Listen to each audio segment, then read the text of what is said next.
In this chapter, we'll be discussing consciousness and some of its variations. So first of all, before we start looking at consciousness and its variations, I think we should discuss a definition of it. And so consciousness has been determined to be personal and immediate awareness of mental activity, internal sensations, external stimuli in the world around you, and planning or active problem solving. So, throughout the evolution of psychological studies of consciousness, William James, as you remember from earlier discussions, he was one of the first and foremost, American psychologists. In the late 1800s, early 1900s, he determined that consciousness occurs in a constant stream of activity, and he called that stream of consciousness, which is, for some of you who may have heard that phrase, that's where it comes from, William James. Okay, we're going to shift gears slightly and talk about attention. So what is attention? So some of the characteristics of attention are, that it has a limited capacity. Attention is selective, which means, that we tend to pay attention to what we feel is most important or most salient to the current situation. And attention can be both blind and deaf. So what does that mean? Well, our attention, because it is so selective, other things that we are, we might be, slightly aware of, but just not registering at the time, we can actually be blind and deaf to them. So we may not see or hear certain types of information and data coming into our receptors. So take, for instance, in this picture right here, did you even notice the clown riding the unicycle right here? So that's what they mean, for those of you who did not, and you just look at the overall picture, of people sitting around outside, that just shows, that, our attention can be, blind. So that's just an example. Okay, and when we are conscious, we tend to also engage in what we call multitasking. And for those of you who have never really defined multitasking, that just means doing two or more things at once. And so that actually involves, really rapid division of one's attention. And so you may have even heard of the argument that actually multitasking really is not a thing. It really does not exist in and of itself. And what they mean by that, people who make that argument, is really what happens when we are multitasking is that we're tending to very rapidly shift our attention from one thing to another. We're never really just doing two things exactly at once. We're constantly shifting our attention, which, makes it very difficult, and very risky, while, like, take, for instance, driving, and using our cell phone, that kind of thing. Okay, so we're going to shift gears again, and we're going to just take a look at, some of the biological and environmental things that regulate our consciousness. And we call those things clocks, at least in this discussion.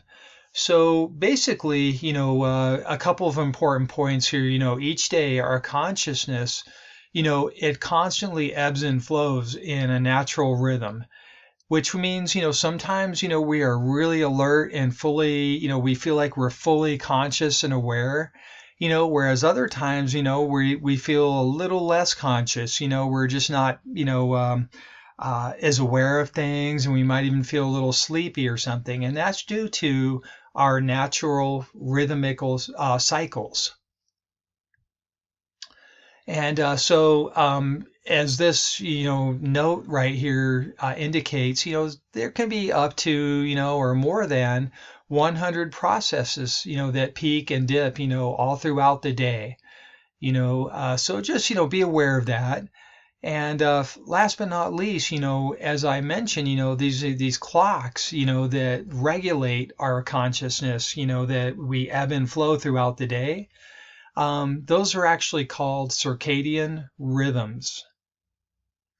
Right here, circadian rhythms. Now, we will discuss circadian rhythms as we progress through this conversation.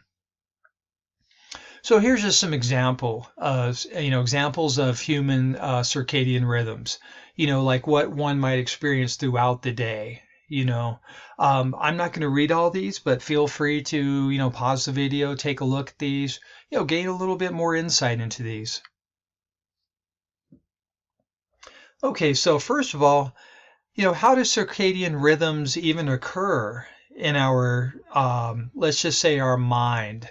But really, to tell you the truth, circadian rhythms actually originate within our brains and certain structures within our brains, which cause us to become aware of those rhythms, hence our, what we call our minds. Okay, so first of all, circadian rhythms, they actually are triggered by and regulated by what's called the suprachiasmatic nucleus. So here is the word right here. I know that's a mouthful. Suprachiasmatic nucleus. Okay, and that's basically, our body clock.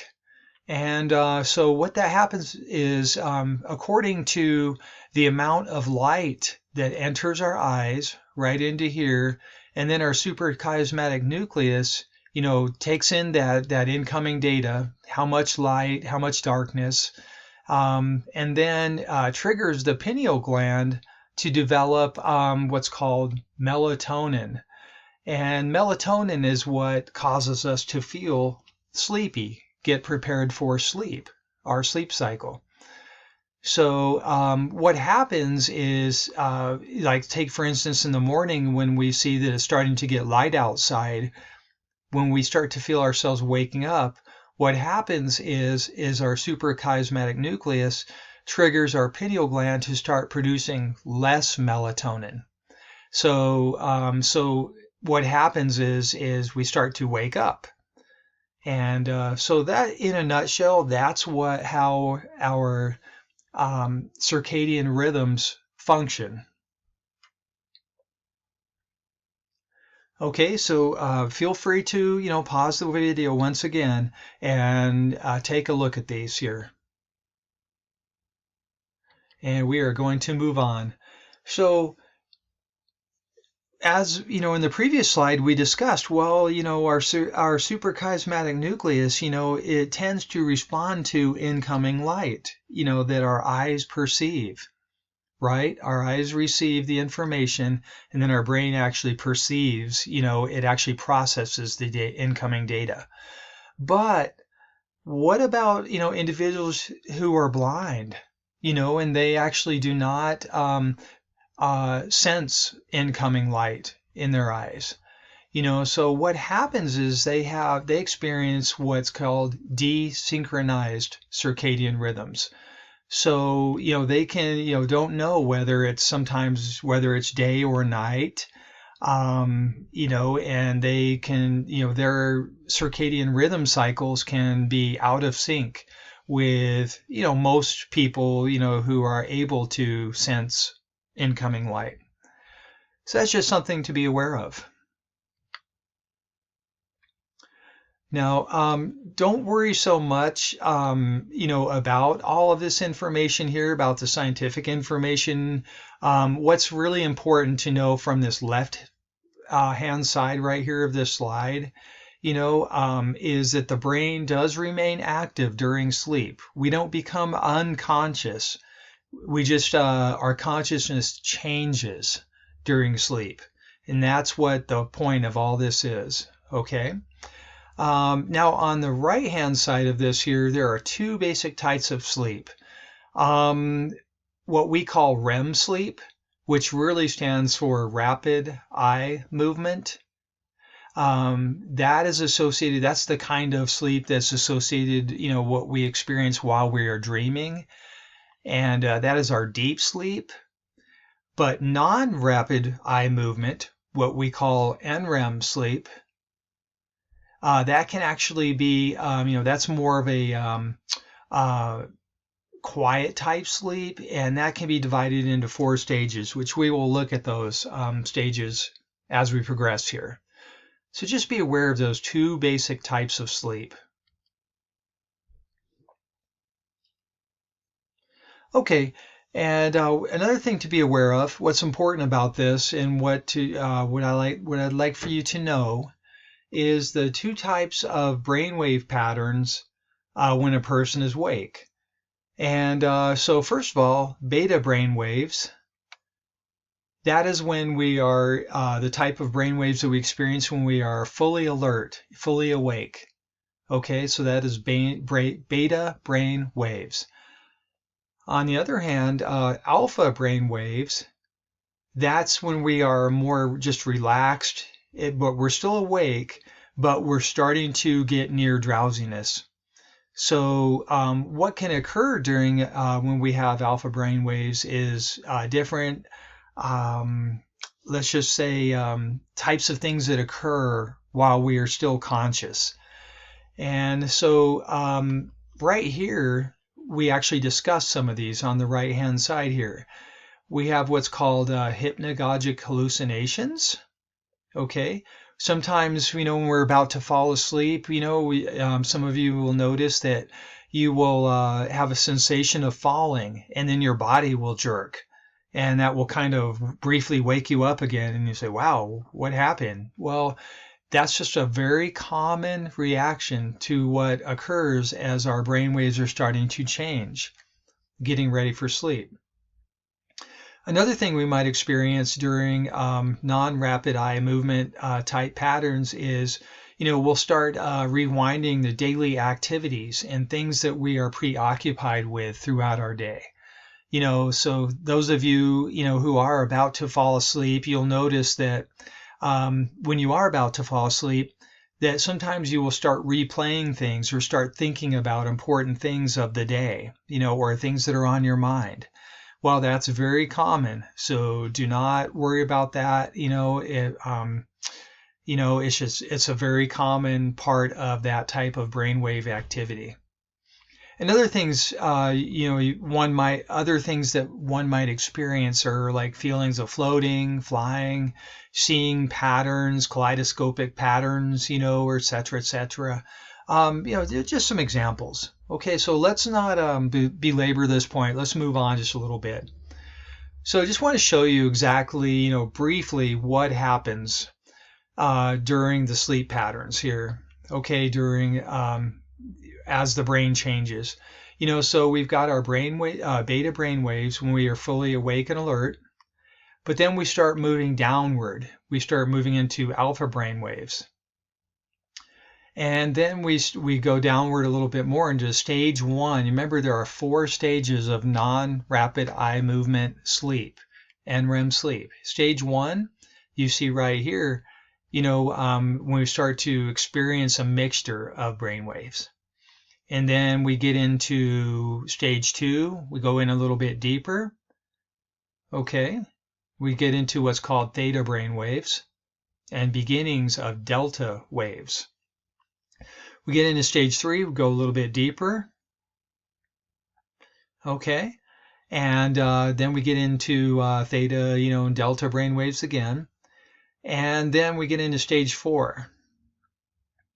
And so you can see we start progressing downward, where our activity, our brain waves start getting slower, getting further apart. You see these waves that get further apart right here compared to these are actually very close to each other. So that's something important to understand. Then we will experience what's called rapid eye movement sleep. And that's when the body might kind of twitch a little bit. The eyes might start flickering, rapid eye movements. And you notice right here, the brain peaks again. And, and so these are fast, active brain waves. And this is when we start dreaming. Okay. And so the brain becomes very active, somewhere between 5 to 15 minutes is how long our rapid eye movements sleep pattern lasts. Now you can see that basically what occurs is we tend to repeat this pattern hopefully at least 5 times during a normal night's sleep. Okay, so we will progress through all stages of non-REM sleep and then get to REM sleep, and then we will start over again. And we will go through this process again. And hopefully in a good night's sleep, we will do this at least 5 times.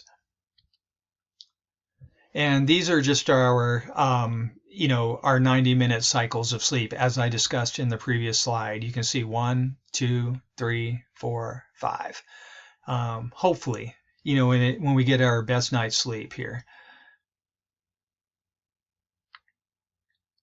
Okay, now what happens, when we are sleep deprived, and so here's just an example, for sleep deprived adolescents. So our circadian rhythms, they shift during adolescence, when we are in high school, and even junior high and everything. And, adolescents, they tend to fall asleep later on, and then they tend to wake up later. And that is a natural part of their circadian rhythms. But unfortunately, because they have to get up really early for school and things, and other things that they may have to get up early for, they actually become sleep deprived.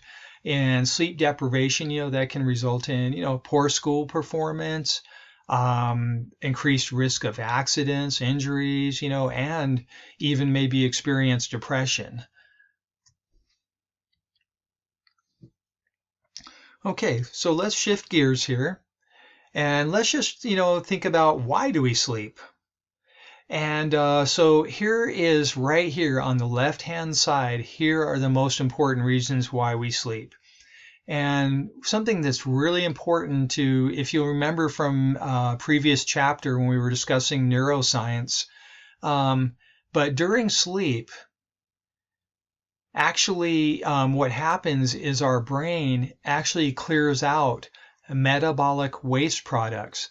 So all throughout the day, when our brain is very active, our metabolism, is regulating that.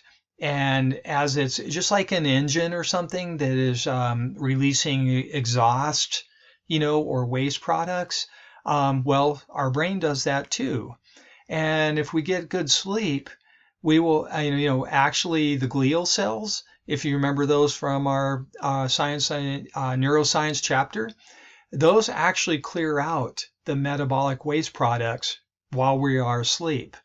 And that is very important for our brain health. Okay, so a couple other reasons why sleep is important. Number one, maintaining our immune function. Number two, and this is very important, but definitely it facilitates our learning and our memories, formation of our memories. And we will talk about that in just a little while.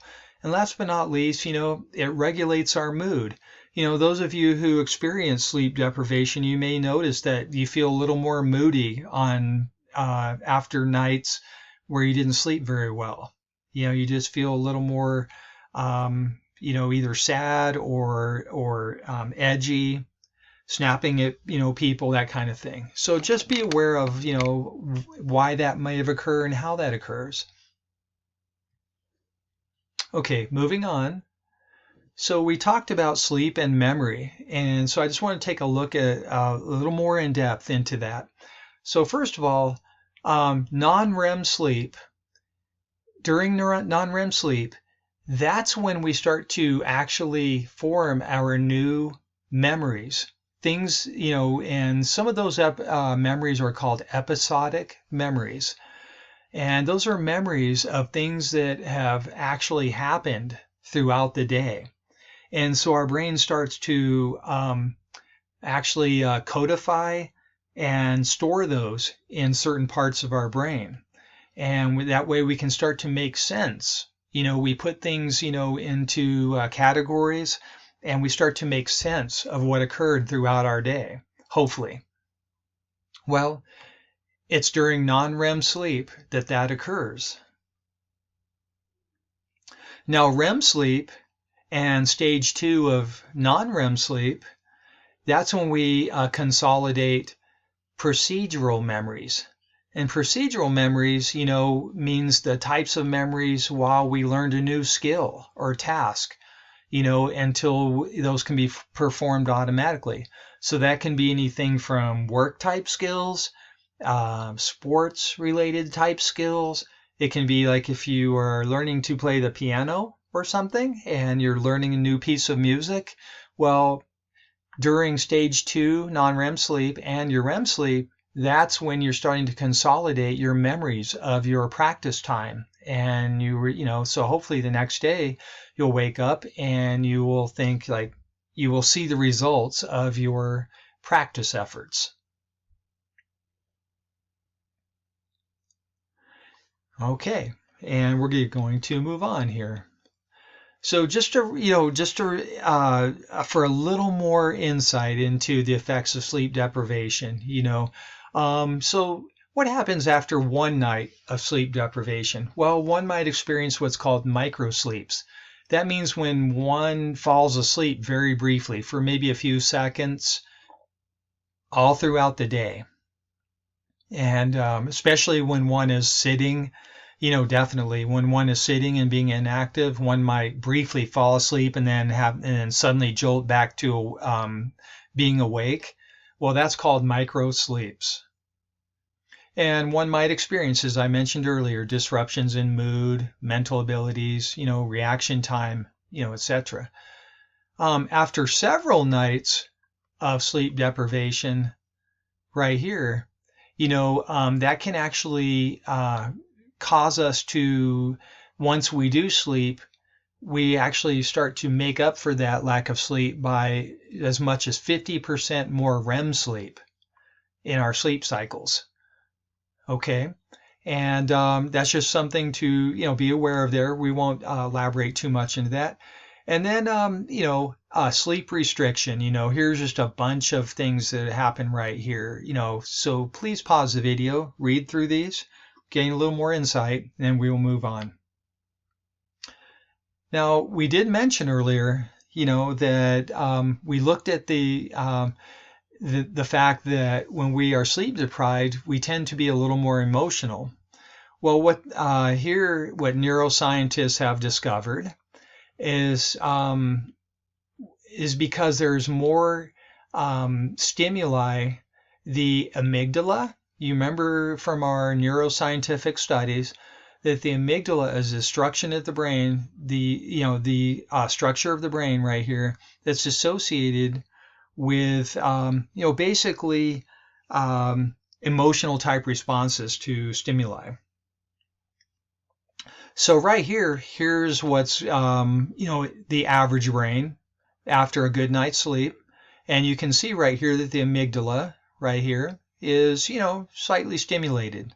It's having an emotional reaction to what's going on in the environment. But the sleep deprived brain on the right hand side, one can see right here that the amygdala are highly stimulated, see, very active right here. Hence the increased emotional type responses that occur during sleep deprivation. Okay, so let's shift gears here and let's talk about dreams, because this tends to be a very popular topic during, amongst my students and classes, and people are very interested in, dreams, and they'll ask things like, well, do dreams really have meaning? Do dreams, have deeper meanings? Do dreams have symbolic meanings? Things of that effect. And I'm not going to try to convince you of anything, answers to those specific hard, fast answers. But I will just give you some information on that, okay? So first of all, a dream. That's basically a sequence of perceptions, thoughts, and emotions that one experiences as a series of actual events during sleep. So, we experience those as things that actually occurred, but they really had just happened, within our certain level of consciousness that we were engaged in while we were at that phase during our sleep. Okay, now sleep thinking right here, that's also known as sleep mentation. That occurs during non-rapid eye movement, slow wave sleep, and that's, very vague, bland, thought-like ruminations about real-life events. So we discussed that in an earlier slide, but I just want to remind you of that. So that's what occurs. That's not quite dreaming, really, but it's more like sleep thinking. Okay? All right. And here are just some common dream themes. So feel free to pause the video, take a look at these, see if you've experienced any of these, or maybe think about maybe some common dream themes that you experience, things like that. All right. Now, in relation to dreams, we'll take a brief look at nightmares. What are nightmares? Those are very vivid and usually very frightening or unpleasant anxiety dreams during REM sleep. And so, here's just some brief statistics, that's most common during middle and late childhood, experienced by about 10% of adults on a weekly basis, most frequently reported by women than men. And usually those are associated with, daily stresses, anxiety, and emotional difficulties that one might be undergoing in life or in their daily type activities. Now, those are slightly different from night terrors. Just wanted to make you aware of that. We are going to move on. Okay. So one well-known researcher, that in psychology that got known for his research on dreams and his preoccupation with, discovering, if dreams have a meaning, if what occurs during one's dreams, et cetera, was definitely Sigmund Freud. And so he, iterated that dreams, they tend to function as psychological safety valve for the release of unconscious and unacceptable urges. So he felt that, it was our unconscious and unacceptable urges that we tend to have, in the deep recesses of our minds, our unconscious minds, that are coming out during our dreams. So, he also felt, that, our dreams, were more often than not, they were, the result of frustrated sexual and aggressive wishes, and they, expressed symbolically in our dreams, so I just want to, pause here briefly and just remind you that I'm just telling you about the, some of the preeminent and researchers and what they proposed in regard to dreams, and I'm not saying that this is the actual what psychologists and researchers now know as the truth or feel the truth to be. Okay, now these two researchers, you do not have to memorize their names or anything, but there's what they proposed, what they came up with, what's called the activation synthesis model of dreaming. And they basically just said, look, our brain activity during sleep, it produces the dream images, and that is called activation. Okay. And then those are combined by the brain into a story, and that is called synthesis. So uh, the production of the dream images, that's called activation. And then the combining of all those images into a story, that's called synthesis. Hence the activation synthesis model of dreaming. So you can see right here, comparing this, type of model to Freud's model, is Hobson and McCarley, in their model, they said, look, brain activity produces dreams, not, unconscious type, and unexpressed type wishes, active, things like that. So just understand the difference between those. And let's go a little further on the Hobson and McCarley, model right here.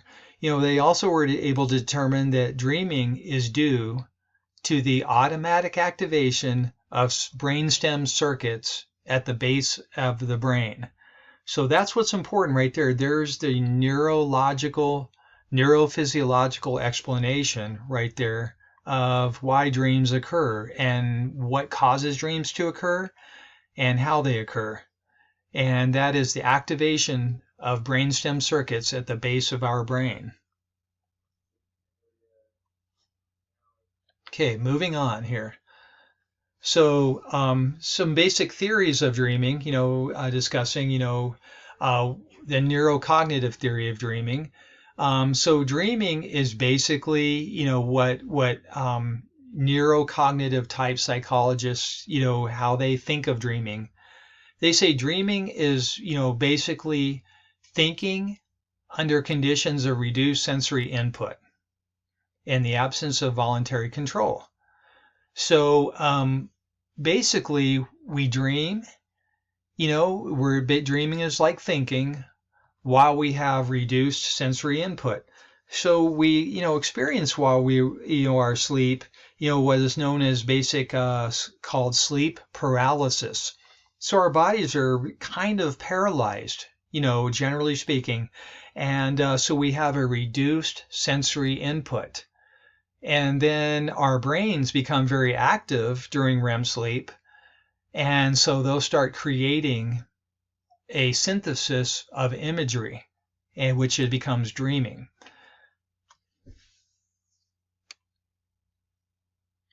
Okay, let's move on to discuss sleep disorders. So 7 out of 10 people experience sleep disruptions. Okay, but disruptions, they actually can become sleep disorders if those sleep disruptions become consistent. Like one experiences them on a regular basis, okay, and that starts to become a sleep disorder. That can cause feelings of distress, and it can interfere with one's daytime functioning, okay. And so there's a few different categories here, and we'll look at a couple of them. Categories of sleep disorders. They are known as dysomnias and parasomnias. So we will discuss those right here. So first of all, dysomnias. Those are, basically mean disorders involving disruption in the amount, quality, or timing of sleep. Okay, so that's what's important to know about dysomnias. It's, one's amount, quality, and timing of sleep are disrupted and altered a bit, modified a bit. So things like insomnia, sleep apnea, and narcolepsy, those are examples of dysomnias. So please pause the video, read through these here, just become, familiar with these, and we will move on here. So the other type of sleep disorder is known as a parasomnia. Now what those are, parasomnias, basically is undesired arousal or actions during sleep. So that's the brain is partially awake, and that occurs usually in our non-rapid eye movement stage of sleep, the third stage there, stages 3 and 4, and during the first half of the night. And things like genetics, age, and also just a bunch of other stimuli that can trigger that, causes that. But some examples of sleep disorders known as parasomnias are sleep terrors, sleep sex, and sleepwalking and sleep eating. So pause the video here, take a look at those, become familiar with those.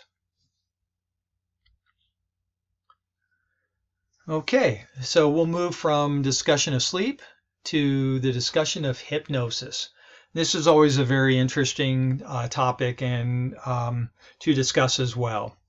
So first of all, what's important to realize about hypnosis is psychologists have defined this as, and I put this in red for you, it's a cooperative social interaction.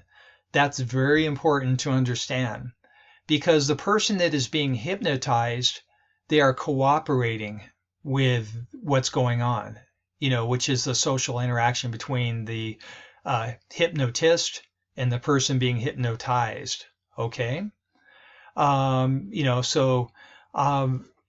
Now that's important to understand because, to be honest, things like being hypnotized against one's will, or being hypnotized to believe that you are something different than you are, like take for instance, being hypnotized, that you are now a billy goat, or something like that. That's actually not proven to be realistic. Okay, so usually, hypnosis, I'm not saying hypnosis isn't true, but just common misconceptions about it might not be true. Okay, so let's move on from this. So here are some of the limits and applications of hypnosis. Okay, so as a reminder, people cannot be hypnotized against their will. It cannot make people perform actions contrary to their morals or their values. And it cannot make people stronger than their physical capabilities or bestow new talents. So, take for instance, a woman cannot all of a sudden be hypnotized to lift a car over her head. She's suddenly strong as a result of her hypnosis, that effect. That's just, not found to be true.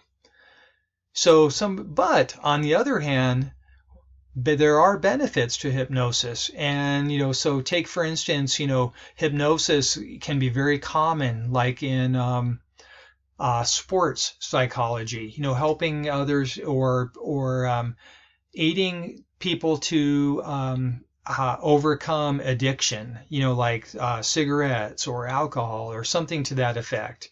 Those are some of the ways that hypnosis can be beneficial.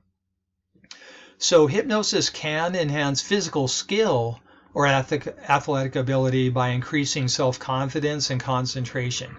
So that's basically means that hypnosis can help one to become self-confident and increase their concentration by forming a very detailed picture in their minds, and then going over and over that picture, and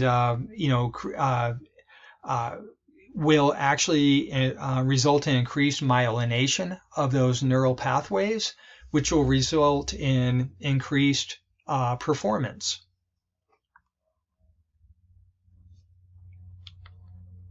All right. Now we'll take a look, since we are discussing different types of consciousness, we will take a look at meditation. So for those of you who have used meditation, practice meditation on a regular basis, you may have experienced, like different levels, or I really don't like to use that term level, but I do maybe like to use different types of consciousness, different, types of consciousness, but during intense meditation. So, meditation basically involves any one of a number of types of concentration techniques that help us to focus and heighten our awareness. Okay, so those, one thing that's important to realize is meditation isn't necessarily religious. This doesn't mean, meditation has been found to be very beneficial to the actual neurophysiological structures in the brain. And it has nothing to do with religion, and it just has to do with practice and the benefits of meditation. So basically, meditation is basically controlling or training one's attention. And so here are some different categories right here, and we don't have to worry about these as much. So, neuroscientists have done studies of people who have practiced meditation on a regular basis and have practiced meditation over an extended period of time. And they have determined that, not only have they, have improved concentrations and attention spans and things, but, actually, brain waves can, definitely be changed through meditation, so it's definitely, increased working memory, improved emotional control, well-being, stress reduction, etc., etc. So those are just some of the benefits of meditation.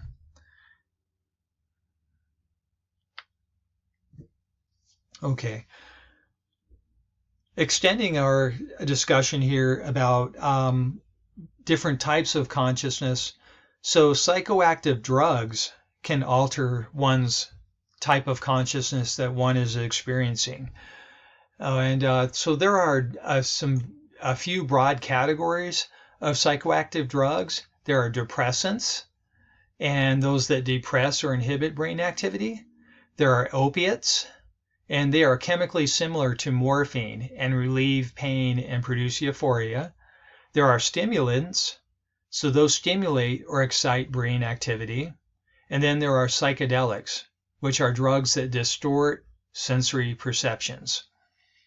So in this discussion here, I'm not going to actually examine all of these in depth, but feel free through those slides, that actually discuss these a little more in depth, to pause the video and read through some of these for those of you who want further insight into these.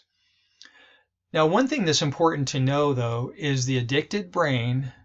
What happens is why addiction occurs. Okay, and so what happens is